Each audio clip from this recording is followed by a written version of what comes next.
হবে এই ফ্যাসিস্ট শেখ হাসিনা যে বাংলাদেশটাকে ধ্বংস করে দিয়ে গেছে, এখান থেকে বাংলাদেশকে উত্তোলন করতে হবে না, বাংলাদেশকে উঠাতে হবে না, বাংলাদেশকে নতুন করে গড়তে হবে না। তো সেই বাংলাদেশের মতো নতুন করে গড়তে হয়, কোন দল করতে পারবে? দেশে আর কোন দল আছে? কোন দল? সেই দলটা কোনটা? বিএনপি। বিএনপি ছাড়া আর কোন দল এই বাংলাদেশটা করতে পারবে নতুন করে?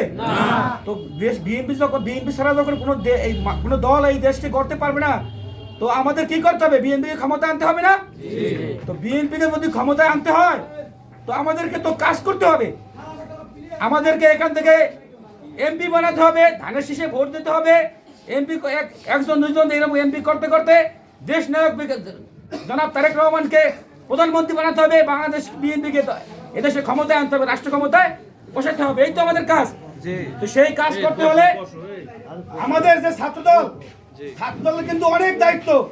ছাত্রদল যেটা পারবে, আমরা হচ্ছে একটি তারুণ্য নির্ভর, একটি শিক্ষা বান্ধব এবং শিক্ষিত আমাদের সবচেয়ে সংগঠন। তো এই সংগঠনের যেই কাজ যেটা পারবে সেটা কিন্তু অন্যান্য সংগঠন অত ভালোভাবে পারবে না। সেজন্য আমাদের দায়িত্ব অনেক বেশি। আমাদের দায়িত্ব লাগবে না, আমার দায়িত্ব অনেক বেশি, আমাদের শক্তি শরীরে অনেক বেশি, আমাদের এনার্জি অনেক বেশি, সেজন্য আমাদের কাজও বেশি।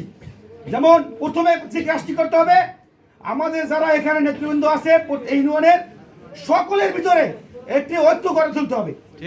কোনো ভেদাভেদ রাখা যাবে না। আমরা প্রত্যেকজনে এক একজনে এবিএ মোশাররফ হবো, পারবো না? আমরা হতে আমরা সবাই এক একজন এবিএ মোশাররফ হবো, পারবো না? আমরা প্রত্যেকে সবাই এক একজন তারেক রহমান হবো, পারবো না? এই কাজটি প্রথমে এই ঐক্যবদ্ধ হতে হবে, এটা হচ্ছে প্রথম কাজ। তারপরে আপনারা যখন মানুষের কাছে যাবেন ভোট চাইতে, তো কিছু যুক্তি, কিছু পয়েন্ট আপনাদের লাগবে না? কিছু যুক্তি লাগবে না? প্রার্থীদের যোগ্যতা লাগবে, বিএনপি ভবিষ্যতে বিগত দিনে কি করেছে, সামনে কি করবে, এরকম কিছু যুক্তি দরকারের কথা লাগবে না? এগুলো আমাদের জানতে হবে। তো নাহলে আপনি একটা মানুষের কাছে বলবেন যে ভাই আমাকে ধানের শীষে ভোট দেবেন, তো সে যদি প্রশ্ন করে ভাই আমি আপনার ধানের শীষে ভোট দেবো, তো বিএনপি ক্ষমতা এলে কি করবে, এটা জিজ্ঞেস করতে পারবে না? পারে তো। তো সেটা বিষয়ে আপনারা কিন্তু জানতে হবে। তো সেই জানার জন্য যেমন ধরেন আমাদের প্রার্থীর যোগ্যতা আপনাকে নির্বাচন করতে হবে। আমাদের প্রার্থীর যোগ্যতা কি? সে দীর্ঘদিন ছাত্র রাজনীতি করেছে, ছাত্রদলের সভাপতি ছিল ঢাকা ভার্সিটির, তারপর কেন্দ্রীয় ছাত্রদলের সাধারণ সম্পাদক ছিল, সাংগঠনিক সম্পাদক ছিল, কয়েকবার সিনিয়র সদস্য ছিল, তার শিক্ষাগত যোগ্যতা ঢাকা ভার্সিটির স্টুডেন্ট ছিল, সে লেখাপড়া করেছে, এরকম অসংখ্য যোগ্যতা তার ছিল, আছে। এখন বাংলাদেশ দলে তার গুরুত্বপূর্ণ পদ আছে, তার দলে অনেক গুরুত্ব আছে, তার কর্মক্ষমতা দক্ষতা অনেক বেশি, এটা আপনারা বলবেন আমাদের যে এগেইনস্ট যে প্রার্থী আছে তার থেকে। তো আর এরপরে আছে কি, যে বিগত দিনে বিএনপি কি করেছে, সে কি করতে পারে, কি করেছে, এরকম কিছু পয়েন্ট আপনাদের যুক্তি দেখাইতে হবে না মানুষের কাছে।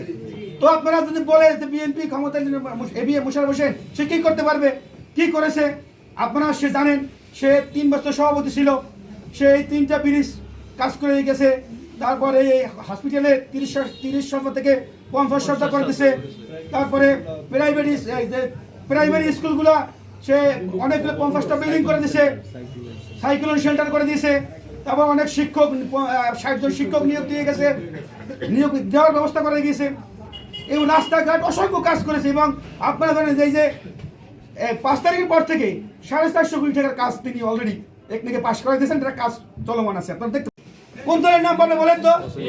বিএনপির নাম বলবে না? তো মানুষ তো সবসময় স্রোতের পক্ষে থাকে, এদেশের মানুষ সবসময় স্রোতের পক্ষে থাকতে চায়। যদি মনে করে যে বিএনপি ক্ষমতায় আসবে, তা অন্যদের ভোট দেবে, ভোট প্রফাইতে কেউ চায় না। তো এইগুলো আপনারা মানুষকে বুঝাবেন। এরপরে আছে যেমন বিএনপি ক্ষমতা এলে আপনার প্রশ্ন করতে পারে বিএনপি ক্ষমতা এলে কি করবে, আপনার আমার জন্য কি করবে। যেমন বিএনপি একটা অনেক রিসার্চ করে, অনেক দক্ষ মানে লোকের মাধ্যমে, প্রশিক্ষকের মাধ্যমে যেমন একটা পয়েন্ট বাড়ি করেছেন যে কি ফ্যামিলি কার্ড দেওয়া হবে। ফ্যামিলি কার্ড কেন দেওয়া হবে? যে এই সারা বাংলাদেশের সমস্ত মানুষেরকে একটি করে বয়োজ্যেষ্ঠ যে নারী ফ্যামিলি, তাকে একটি ফ্যামিলি কার্ড দেওয়া হবে। ওইটা হচ্ছে এটিএম কার্ডের মতো থাকবে, ওখানে আপনার টাকা জমা হবে, আপনি কার মাধ্যমে না, ওটা আপনার অ্যাকাউন্ট থাকবে, আপনি অটোমেটিক সারাই আনতে পারবেন। তো সেখানে কি হবে, এখন বয়োজ্যেষ্ঠ মানুষ অনেক সময় দেখবেন যে মহিলারা বয়স হয়ে গেলে বা ওই হইলে স্বামী জিগায় না, ছেলেরা জিগায় না, মেয়েরা জিগায় না, তখন তিনি কিন্তু অসহায়ের মতো থাকে। তো ওই ফ্যামিলি কার্ড দিয়ে যখন যদি 2,000-3,000 টাকা যদি তিনি প্রতি মাসে পান, তো ওটা দিয়ে ক্লিনিক করবেন, পান কিনতে পারবেন, দুটো বাবার করতে পারবেন, একটু কাপড় কিনতে পারবেন, একটু সুপারি কিনতে পারবেন, তার টুকটাক চলার মতো একটা ব্যবস্থা কিন্তু হয়ে যাবে। এটা কিন্তু আপনারা মানুষের কাছে বুঝাবেন, আপনাদের কাজ কিন্তু এটা। আমরা কিন্তু বারবার কিন্তু আমরা এই জায়গায় এইগুলো বলার জন্য আসতে পারবো না। তারপর কৃষক কার্ড দিয়ে কি হবে?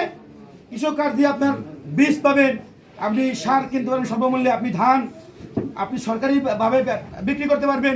মোটামুটি কৃষকদের একটা সুবিধার জন্য এটা দেওয়া হবে। ইমাম মুয়াজ্জিনরা অবহেলিত, তাদেরকে মাসে মাসে সম্মানী দেওয়া হবে। স্বাস্থ্য খাতে বিভিন্ন পরিবর্তন প্রত্যেকটা ইউনিয়নে এগুলো ক্লিনিক করে দেওয়া হবে, প্রাথমিক চিকিৎসা তারা নিতে পারে। তারপরে আছে আপনার শিক্ষা, প্রত্যেকটা ইউনিয়নে মানে স্কুলে সে ক্রীড়া শিক্ষক নিয়োগ দেওয়া হবে, ধর্ম শিক্ষক নিয়োগ দেওয়া হবে, ভাষা শিক্ষক নিয়োগ দেওয়া হবে। অনেক কর্মসংস্থান পারবে না? বিএনপি ক্ষমতা আসলে দেশের ব্যাপক আপনার সংস্থান কর্মসংস্থান করে দেওয়া হবে, মানুষের বেকারত্ব সমস্যা দূর করা হবে। আপনার এই যে এক বছর করে এই যে বেকার ভাতা দেওয়া হবে। এরকম অনেক কিছু আছে, এগুলো আপনারা মানুষের দ্বারা দ্বারা গিয়ে কি করবেন? বুঝাবেন।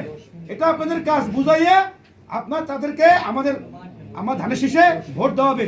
আমাদের আলহাজ এবিএম মোশাররফ হোসেনকে এই 4 আসন থেকে আমরা সর্বোচ্চ ভোট দিয়ে, আপনারা একটা কথা মনে রাখবেন, মনে আছে কিনা জানি না, এখানে সবাই অত বয়স না, বেশি তরুণ, আপনারা যারা আপনার বাবা মা যারা আছে চাচা, তাদের কাছে জিজ্ঞেস করবেন। তারেক রহমান আমাদের দেশের নেত্রী, প্রয়াত দেশের নেত্রী যখন কলেজ মাঠে এসেছিল, আমাদেরকে বলে গেছিল যে আপনার এবিএম মোশাররফ হোসেনকে আপনাদেরকে দিয়ে গেলাম, আপনারা যা চান আমি সব দেবো, কিন্তু আমার একটা দাবি আছে, আলহাজ এবিএম মোশাররফ হোসেনকে আপনারা ধানের শীষে ভোট দিয়া তারা এমপি করে দিবেন। এই প্রতিশ্রুতি তিনি আমাদের কাছ থেকে চেয়েছিলেন।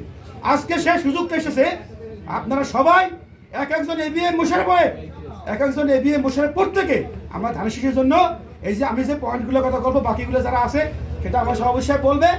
আর আমি যেগুলো বলছি এইগুলো আপনারা ইমানের সাহিত্যে দায়িত্বের সাথে আবেগ দিয়া, ভালোবাসা দিয়ে, হৃদয় দিয়া আপনারা কাজ করবেন, যাতে আমরা সর্বোচ্চ ভোট পেয়ে আমরা এই সংসদে বিজয় অর্জন করতে পারি।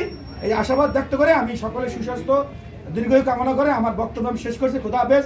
বাংলাদেশ জিন্দাবাদ, বাংলাদেশ জাতীয় ছাত্র দল জিন্দাবাদ, শহীদ জিয়া অমর হোক, দেশনেত্রী বেগম খালেদা জিয়া অমর হোক, তারেক রহমান জিন্দাবাদ, আলহাজ এবিএম মোশাররফ হোসেন জিন্দাবাদ।